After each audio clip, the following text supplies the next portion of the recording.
The 1st of August, Rabbi Levitt, Gemora. Brisa, when it says it was Dayan, when it was Nofali Adayan, what it means is that it doesn't mean that it fell into the hands of a Dayan. It means that somebody else found that this document already had come into the hands of a Dayan, meaning that it's been certified. It's a shtar makuyim.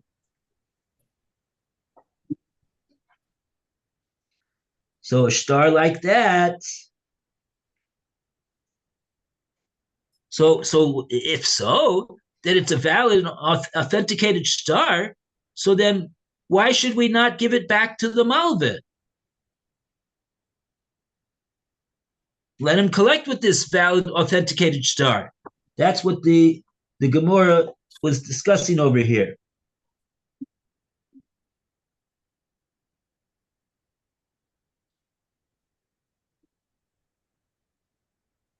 Okay, but let's take a look. We're still reading the Rashis. Welcome back, Lou. You want to take over the reading of the Rashis? Okay, where are we? We are on the third wide line from the top. Dav Zayin Amid Base. Dibra Maskil Lo Yotziuhu Biyado. Lo Yotziuhu Biyado. Lo Lova Velo Malva Ad Shiavo Eliyahu.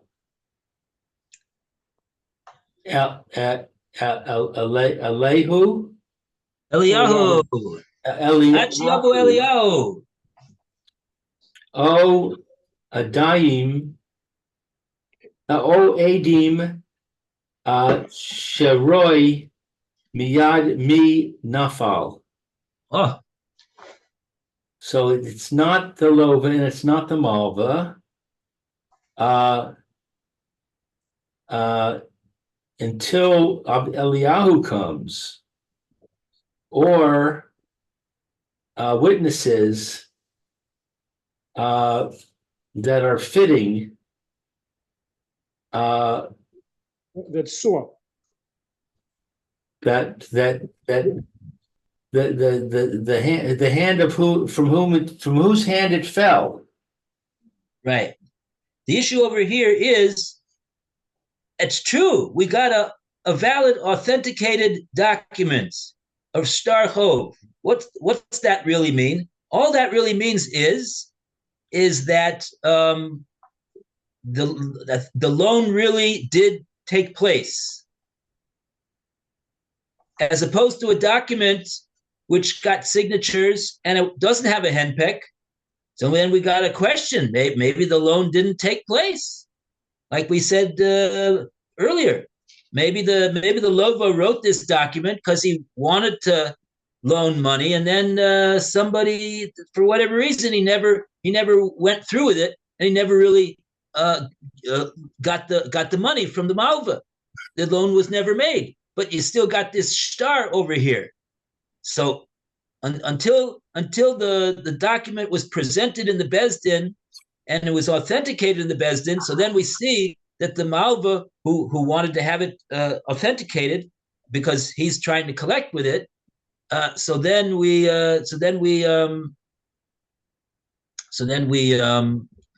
see that because the witnesses that are authenticating it I'm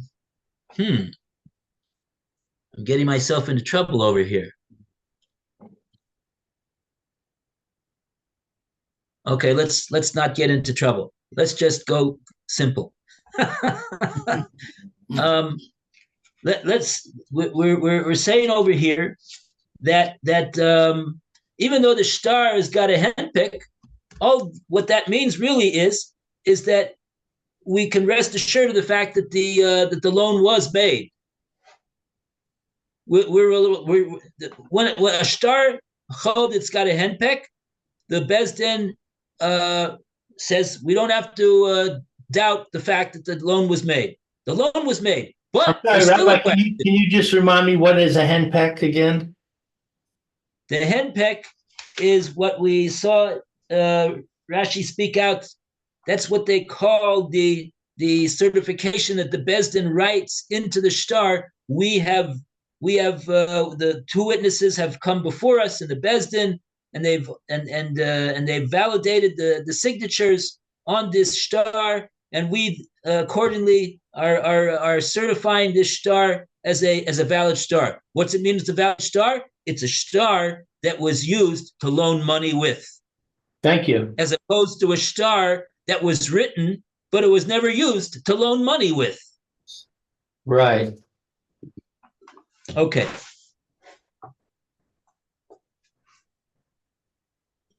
Okay, so that's, but even though we know that it's got even though we see it's got a henpick, and but still, all that means is that the loan was made. But we don't. And we're saying that the lo yotziu miyado, the one that found it, the third party that found this shtar now, that was nofel b'yadayin, which Rav is saying means that that it's got a henpick. It was authenticated as a shtar that money was loaned with. But we don't give it back to the malva. We don't give it back to the malva. We don't give it back to the malva or the lova. We don't give it back to either one of them. That's what Rashi just got to telling us. And what do we got to do? We don't give it to anybody achiyavu Eliyahu until Eliyahu comes, or witnesses come and they testify that they saw that this here shtar fell from the hand of this guy or that guy. Now you'll ask me, what's Eliyahu got to do with this story? I don't understand. So what Eliyahu has to do over here is, because we're assuming that Eliyahu will know who the shtar fell from. So if he comes and he tells us that the shtar fell from the malva, so we'll give it back to the malva. If he tells us that the shtar fell from the loiva, we give it back to the loiva. Or if witnesses come and they testify that they saw that the shtar fell from the malva or the loiva, then we'll give it back, says Rashi. But otherwise, we don't give it back to anybody ever. Okay.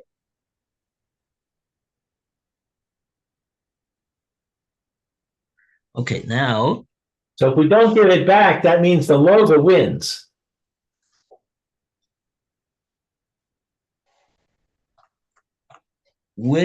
Don't giving it back means that the Loiva wins. The Loiva is not going to have to pay anything more. True.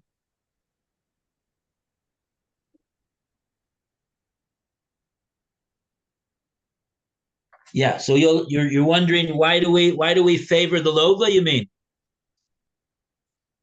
No, I just want to be clear on what it means, that we don't give it back. We don't give it to, we don't give it back to the Malva. We don't give it back to the Loiva. So we're saying, oh, that means that the Lova wins.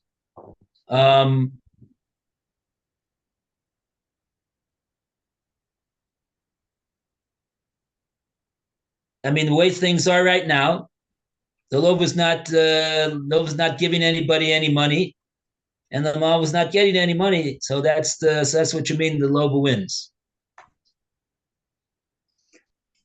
Yeah. The Gemora said over here, "Lomi boy lo kosev be henpek." Iklamemar kosev lo lavos velo lova, elafilu kosev be henpek. We're not only talking about a case where there wasn't written a henpick.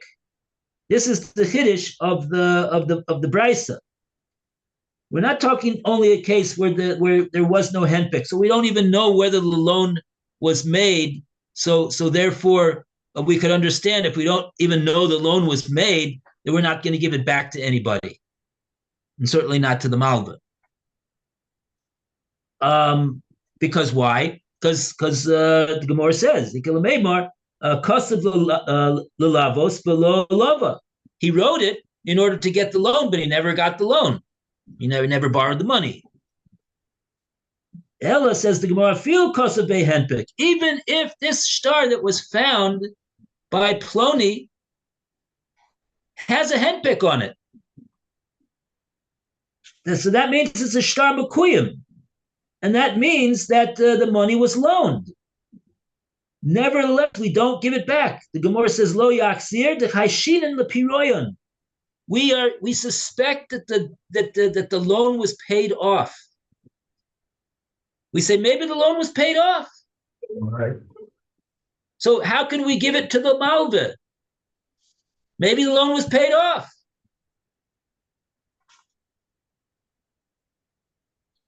I wonder why the Gemara doesn't say, and we also don't give it back to the Levitt, because maybe the loan was not paid off. So we're not going to do anything because we don't know what happened. If we don't know what happened, we're not going to give it to the Malva. We're not going to give it to the Levitt. I don't know why the Gemara doesn't say we don't. We also don't, and we're also choshish that maybe it was maybe it was not paid off, and that's the reason why we don't give it to the Levitt. I guess maybe like we're saying, it's automatically so. It's automatically so. That's what we're saying. We don't need to say we don't give it back to the Levitt. If we're not giving it back to the Malva, it's tantamount to giving to giving it to the Levitt. Right. That's my point. Yeah.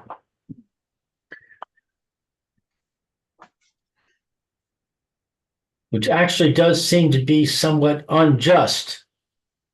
Why don't we say divide it, make the Levitt pay half? Oh, you want to know why? So it would seem that the only time we say divide it is if we see both of them holding on to it. If nobody's holding on to it now, so we don't presume that we don't presume that the Malva is because we say maybe he paid it off. Now the question, yeah, we don't have any more time, but we'll have to go into this question. Why? What's our basis for saying maybe he paid it off? We could also say maybe he didn't pay it off. Right. I mean, when you say maybe he paid it off, that's tantamount to also saying maybe he didn't pay it off. Right. But we're not going to. But that's not a good enough proof to take money out of somebody. Just because maybe he didn't pay it off. It could be that it could be because of that.